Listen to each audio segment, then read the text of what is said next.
মাননীয় অটলজি বলতেন যে বিরোধীদের নিজের উঠোনে ঘর বানিয়ে দিতে হয় যাতে আপনি ভুল করলে সে ধরিয়ে দিতে পারে। এটা বলা নয়, এটা আমরা করে দেখিয়েছি।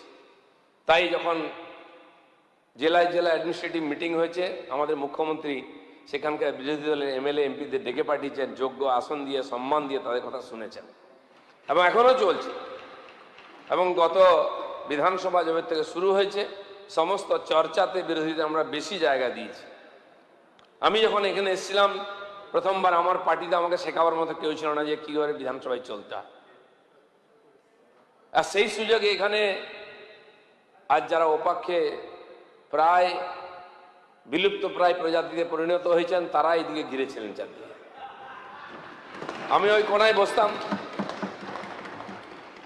আমাদের তখন বিরোধী পক্ষ আর সপক্ষ বিপক্ষে বলা হতো যে সরকার পক্ষ 60% সময়, বিরোধী পক্ষ 40%। তৎকালীন আমাদের মাননীয় অধ্যক্ষ আছেন, তিনি তাই হতো, কিন্তু আমরা ছাগলের তৃতীয় বাচ্চা, না এ পাশে না ও পাশে। আমাকে 3 মিনিট সময় দেওয়া হতো বলতে। আপনারা কেউ বলেছেন আজ পর্যন্ত বিধানসভায় 3 মিনিটে কোনো ভাষণ বলা যায়? আমি বলছিলাম একবার, তৎকালীন বিরোধীদের পক্ষের একজন ছিলেন চিফ হুইপ, তাকে বলতাম, এ পাশের চিফ হুইপকে বলতো যে আমরা কি ভেসে এসছি বানের জলে, আমরাও তো জিতে এসছি, আচ্ছা দেখছি দেখছি, এরকম বলা হতো। আজ আমরা বলিনি দেখছি দেখছি, আপনি বলুন আমরা শুনবো, এটা আমাদের কালচার। আমি একদিন চিৎকার করে বিধানসভা বন্ধ করে দিয়েছিলাম। আমি বলেছিলাম হয় দিলীপ ঘোষ বলবে, না হলে কেউ বলবে না।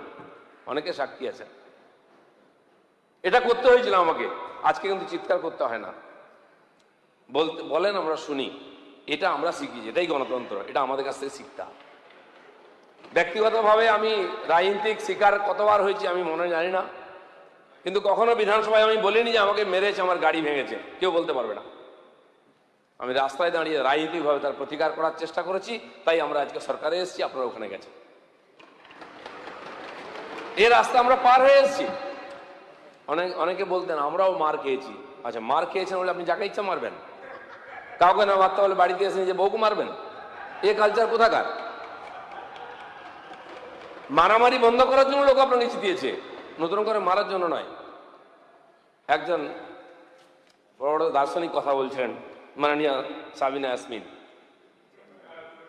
আচ্ছা, বলছেন গণতন্ত্র সৌজন্য, মন্ত্রীকে পাঠ দিচ্ছেন। এখানেও তো অনেক কথা শুনেছি আমরা, বাইরের নির্বাচনের আগে পর্যন্ত যেসব কথা শুনেছি আমরা। আমি বলেছি, আমি ভার্চুয়াল মিটিং করেছি আমার ডিপার্টমেন্টের প্রধানরা যখন আসতেন না, 2610 জন প্রধান আমার কন্ট্রাক্টে যোগ দিয়েছিলেন, বিধায়করাও ছিলেন, শুনেছেন। আমি বলেছিলাম জনগণের কাছে আমরা দায়বদ্ধ। আমি বিধায়ক হতে পারি, মন্ত্রী হতে পারি, প্রধান হতে পারেন, জেলা পরিষদ হতে পারেন। মানুষ আমাদের ভোট দিয়েছে পরিষেবা পাওয়ার জন্য। একজন প্রধান যদি না থাকে, 24 ঘন্টার মধ্যে ডেথ সার্টিফিকেট না লিখলে সে মৃতদেহ জ্বালানো যায় না। আপনারাও জানেন গ্রামে এটা হয়। বার্থ সার্টিফিকেট চাই, ইনকাম সার্টিফিকেট চাই, রেসিডেন্সিয়াল সার্টিফিকেট চাই। উনি বলছেন যে সর্বোপরি একটা পঞ্চায়েত আজকে হচ্ছে সর্বসার্বভৌম, খুব ভালো কথা। তার পঞ্চায়েত যদি 3 মাস 4 মাস প্রধান যদি উপস্থিত না থাকে, তাহলে সাধারণ মানুষ কি পাবে? আমি বলেছিলাম জনগণ আপনাকে পরিষেবা চাই বলে আপনাকে জিতিয়েছে। আসলে ওনারা জেতেননি।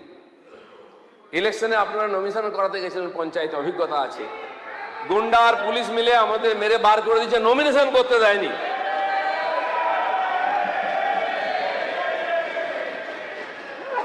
এর আগের পঞ্চায়েতেও আমি ছিলাম। আমি বললাম তোমরা আগে গিয়ে ঢুকে যাবে বিডিওর ঘরে।